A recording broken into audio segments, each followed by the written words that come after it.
আমি সামিনা নাহার নবকুমার ইনস্টিটিউশন ও ডক্টর শহীদুল্লাহ কলেজের পক্ষ থেকে অনলাইন ক্লাস দ্বিতীয় পর্বে শিক্ষার্থীরা তোমাদের স্বাগত। আজকে আমি নবম ও দশম শ্রেণী বিষয় ব্যবসায় উদ্যোগ এই বিষয় নিয়ে তোমাদের আজকে একটা অধ্যায় আলোচনা করব। চলো দেখে নেই কোন অধ্যায়টা তোমাদের পড়াবো। আজকে অধ্যায়টা হচ্ছে পঞ্চম অধ্যায়। অধ্যায়টার নাম কি আছে? ব্যবসায়ের আইনগত দিক। ব্যবসার আইনগত দিক দিয়ে আজকে তোমাদের যেগুলো বুঝাবো সেটা হচ্ছে পণ্য প্রতীক অথবা ট্রেডমার্ক। যে নাম বলো একই জিনিস। ট্রেডমার্ক রেজিস্ট্রেশনের প্রয়োজনীয়তা আর ট্রেডমার্ক রেজিস্ট্রেশনের সময়সীমা, বীমা আর বীমার প্রকার। চলো দেখে নেই পণ্য প্রতীক বা ট্রেডমার্ক জিনিসটা কি। আমরা অনেক সময় কোম্পানিতে একটা নাম দেখি, একটা লোগো দেখি, লোগোর মধ্যে একটা চিহ্ন দেওয়া আছে। মনে করো যে কোনো কোম্পানি, ইউনিলিভার কোম্পানি থাকলে ইউ দেওয়া থাকে, স্কোয়ার থাকলে একটা স্কোয়ারের মতো দেওয়া থাকে, মানে প্রত্যেকটার জন্য একটা না একটা কোনো প্রতীক দেওয়া থাকে।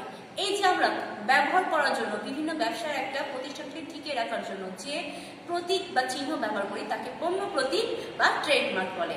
এটা সাধারণত একটা লেবেল থাকে, একটা ব্র্যান্ড থাকে, একটা জায়গার কোনো একটা নির্দিষ্ট থাকে। এইভাবে তোমরা ট্রেডমার্কটা চিনবে। এখন দেখো ট্রেডমার্ক রেজিস্ট্রেশনের প্রয়োজনীয়তা কেন প্রয়োজন। আগে দেখো যে আমি এই কোম্পানির নামটা ব্যবহার করছি, আমার কোনো লোগো নেই বা কোনো ট্রেডমার্ক নেই, তখন কি হবে? আমার কোম্পানির নাম করে অন্য আরেকজন সেটা ব্যবহার করবে।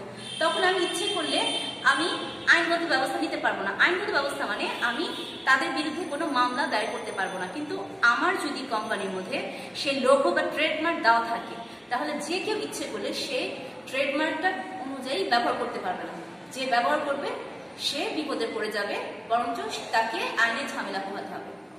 এখন এই কারণে ট্রেডমার্ক রেজিস্ট্রেশন যদি করা থাকে তাহলে সেই কোম্পানিটা পাকাপোক্ত হয় আর কোম্পানিটা খুব সহজেই চালিয়ে নেওয়া যায়। চলো দেখো ট্রেডমার্ক রেজিস্ট্রেশনের সময়সীমা। আমরা সাধারণত জানি কিছু বছরের জন্য আমাদের ট্রেডমার্ক লাইসেন্স করা হয়, সেই লাইসেন্স কিছু বছরের জন্য আমরা সেটা নবায়ন করি। কিন্তু মনে করো আমাদের 1 বছর বা কিছু সময় বাকি আছে, আমি সেটা আরো সময়সীমা বাড়াতে চাই, তখন বাড়ানোর জন্য আমাদের কমপক্ষে 10 বছরের জন্য নবায়ন করা হয়। তাহলে ট্রেডমার্ক রেজিস্ট্রেশনের সময়সীমাটা কত হচ্ছে? অন্তত 10 বছরের জন্য নবায়ন করা হয়। আচ্ছা ঠিক আছে, ট্রেডমার্ক রেজিস্ট্রেশন কত সালের আইন দ্বারা গঠিত? বাংলাদেশে সাধারণত ট্রেডমার্ক 2009 সালের আইন দ্বারা গঠিত। আর উপমহাদেশে শিক্ষার্থী তোমরা জানলে যে বাংলাদেশে 2009 সালের আইন দ্বারা ট্রেডমার্ক গঠিত। আর উপমহাদেশে কত সালে? 1940 সালের আইন দ্বারা তোমাদের ট্রেডমার্ক প্রণয়ন করা হয়। তাহলে আমাদের আরেকটা বিষয় আছে, সেটা হচ্ছে বীমা। বীমা জিনিসটা কি? আমরা কোম্পানিতে যখন কাজ করতে যাই প্রায় ঝুঁকির মুখে আমরা সম্মুখীন হই। এই ঝুঁকি ছাড়া কোনো ব্যবসায় হয় না, তাই ঝুঁকি ব্যবসায় বিদ্যমান। এই ঝুঁকি এড়ানোর জন্য আমাদের কিছু পন্থা অবলম্বন করতে হয়, সেটা বিভিন্ন ধরনের মধ্যে। তার মধ্যে একটা হচ্ছে হলো বীমা। বীমা জিনিসটা কি? বীমার ইংরেজি হচ্ছে ইন্স্যুরেন্স। ইন্স্যুরেন্সের বাংলা প্রতিশব্দ হচ্ছে বীমা। চলো বীমাটা কি দেখে দিই। বীমাটা হচ্ছে আমি যখন একটা কোম্পানিকে, বীমা কোম্পানিতে আমার একটা ক্ষতির জন্য আমি আবেদন করব, সেখান থেকে বীমা গ্রহীতা থাকবে আর বীমাদাতা থাকবে। এই দুই পক্ষ মিলে বীমা কাজটা আমরা পূরণ করব। তখন বীমার জন্য আমরা সাধারণত কিছু জিনিসের জন্য আমরা বীমা কোম্পানিতে বীমা করে থাকি। এখন দেখো এখান থেকে আমরা বীমা কোম্পানির জন্য একটা বীমা প্রিমিয়াম পাবো। মনে করো তুমি একটা প্রতিষ্ঠানে একটা কোম্পানি তৈরি করেছো, সেখানে মনে করো কমপক্ষে আগুন লেগে যাওয়ার সম্ভাবনা থাকে। তুমি এই বিপদ থেকে বাঁচার জন্য তুমি সাধারণত অগ্নি বীমা করতে পারো, বা তোমার বীমাটা যদি নদী পথের জন্য হয় তাহলে নৌ বীমা করতে পারো। আর তাছাড়াও নিজের জীবনের জন্য যে বীমা করা হয় সেটা হচ্ছে হলো জীবন বীমা। তাহলে বীমা জিনিসটা কি তোমরা বুঝলে? আমরা আমাদের ক্ষতিপূরণের জন্য যে আমরা একটা প্রিমিয়াম দিয়ে থাকি তাকে বীমা বলে। চলো দেখে নেই বীমার প্রকারভেদ। বীমা সাধারণত কয় প্রকার? আমাদের বইতে উল্লেখভাবে দেওয়া নেই যে বীমা আসলে কত প্রকার, কিন্তু তোমরা মনে করে রাখো যে বীমা সাধারণত 4 প্রকার। সেটা কি কি? এক হচ্ছে জীবন বীমা, 2 হচ্ছে অগ্নি বীমা, 3 হচ্ছে নৌ বীমা, 4 হচ্ছে দুর্ঘটনা বীমা। দুর্ঘটনা বীমার মধ্যে অনেক ধরনের বীমা থাকে, তাই সাধারণত অন্য বাড়তি করে নাম না দিয়ে সব বাকি 3 বীমা ছাড়া যে বীমাগুলো থাকে তাকে আমরা দুর্ঘটনা বীমা নামে পরিচিত। এখন দেখে নেই আমরা প্রথম বীমা হচ্ছে জীবন বীমা। জীবন বীমাটা কি? আমাদের জীবনের ঝুঁকির জন্য, মনে করে আজ আছি কাল মারা যেতে পারি, সেখানে গ্যারান্টি নেই, তারপরেও জেনে আমরা জীবন বীমার কিছু করে থাকি। জীবন বীমা আমাদের পরিবারের জন্য করা হয় যে আমি মারা গেলে যে বিমাটা করবে সেটা আমার পরিবারে পাবে।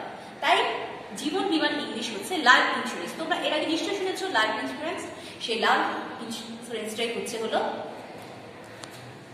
প্রিয় শিক্ষার্থী বিন্দু, তোমরা জানো জীবন বিমাটা কি? জীবনের বিনিময়ে যে বিমা করা হয় তাকে জীবন বিমা বলে। সাধারণত আমরা এটাই জেনে থাকি। তারপর আমাদের পরিবারদের সুবিধার জন্য এই বিমাটা করা হয়। তারপরে কি বিমা আছে? অগ্নি বিমা। যখন আমার কোম্পানিতে কোনো আগুন লেগে যাওয়ার ভয়ে দুর্ঘটনা ঘটার জন্য যে বিমাটা করা হয় তাকে অগ্নি বিমা বা ফায়ার ইন্স্যুরেন্স বলা হয়। তারপরে কি আছে তোমাদের? নৌ বিমা। নৌ বিমা হচ্ছে মারিন ইন্স্যুরেন্স। দেখো, আমরা অনেক ধরনের বিদেশি কোম্পানির সাথে লেনদেন করে থাকি, তখন অনেক সময় জাহাজ বা শিপের মাধ্যমে আমরা সেই কোম্পানির পণ্যগুলো আদান প্রদান করে থাকি। মনে করো যে তোমাদের মাঝপথে যে জিনিসগুলো নিয়ে গেলে সেটা নৌকা ডুবি বা জাহাজ ডুবে গেল, তখন এই বিমা করা থাকলে, নৌ বিমা করা থাকলে সেই বিমার আমরা ক্ষতিপূরণটা দাবি করতে পারি। আমাদের মনে করো যে আমার একটা সময়সীমা দেওয়া আছে যে এই ঘন্টা এই সময়, যদি 2 মিনিট আগে যদি আমার সেই ক্ষতিটা হয়ে থাকে বিমা কোম্পানি সেটা দিতে বাধ্য। তারপর চলো দেখে নেই হচ্ছে হলো তোমাদের আমি কি কি করালাম। জীবন বিমা, অগ্নি বিমা, নৌ বিমা। আরেকটা হচ্ছে দুর্ঘটনা। দুর্ঘটনা, তুমি রাস্তায় চলতে গেলে তোমার পা মচকে গেল বা তোমার হাড্ডি ভেঙে গেল, তুমি ধান খেতে শস্য লাগালে শস্য আগুন লেগে গেল, পোকামাকড় খেয়ে গেল, এই যে বিভিন্ন আনুষঙ্গিক বিষয় নিয়ে যে বিমা করা হয় সেটা হচ্ছিল দুর্ঘটনা বিমা। তোমাদের আমি কিছু বাড়িকাজ দেবো, চলো দেখে নেই কি বাড়িকাজ দেবো। ট্রেডমার্ক কি? ট্রেডমার্ক হচ্ছে এমন একটা প্রতীক যা কোম্পানির সুবিধার জন্য ব্যবহার করা হয়। আর ট্রেডমার্ক কাকে বলে সেটা হচ্ছে সংজ্ঞা দিব। তারপর হচ্ছে ট্রেডমার্ককে কত বছরের জন্য নবায়ন করা হয়। তোমাদের কিছুক্ষণ আগে বুঝেছি যে ট্রেডমার্ক নবায়নের জন্য কমপক্ষে 10 বছর জন্য করা হয়। তারপর প্রশ্নটা কি ছিল? উপমহাদেশে কত সালের বয়সের আরেকটা হবে, কত সালের ট্রেডমার্ক আইন প্রণয়ন করা হয়। তাহলে তোমাদের উপমহাদেশে কত ছিল? 1940 সালে। তাহলে তুমি উপমহাদেশে কত জায়গায় লিখবে? 1940 সালে ট্রেডমার্ক আইন প্রণয়ন করা হয়। তারপর হচ্ছে বিমা কি? বিমা তোমাদের যেটা বলছি ক্ষতিপূরণের দাবির জন্য যে কোম্পানির সাথে চুক্তিবদ্ধ হয় তাকে বিমা বলে। বিমা কত প্রকার? আমি তোমাদের বলেছি 4 প্রকার। 4 প্রকার যদি কি কি বলে? জীবন বিমা, অগ্নি বিমা, নৌ বিমা, দুর্ঘটনা বিমা। তারপর জীবন বিমা কাকে বলে, অগ্নি বিমা কাকে বলে, তারপর হচ্ছে হলো তোমাদের নৌ বিমা কাকে বলে, দুর্ঘটনা বিমা কাকে বলে। আমি শুরুতেই বুঝিয়েছি তোমাদের এই ভিতর থেকে কিছু প্রশ্ন করা হবে। এই তোমাদের যে অধ্যায়টা ট্রেডমার্ক আর বিমা কোম্পানির যেটুকু বুঝিয়েছি সেখান থেকে তোমরা ভালোভাবে পড়বে, ভিতর প্রশ্ন পড়বে। আশা করি তোমাদের উপকার হবে। আজকে তোমাদের থেকে বিদায় নিচ্ছি। আল্লাহ হাফেজ।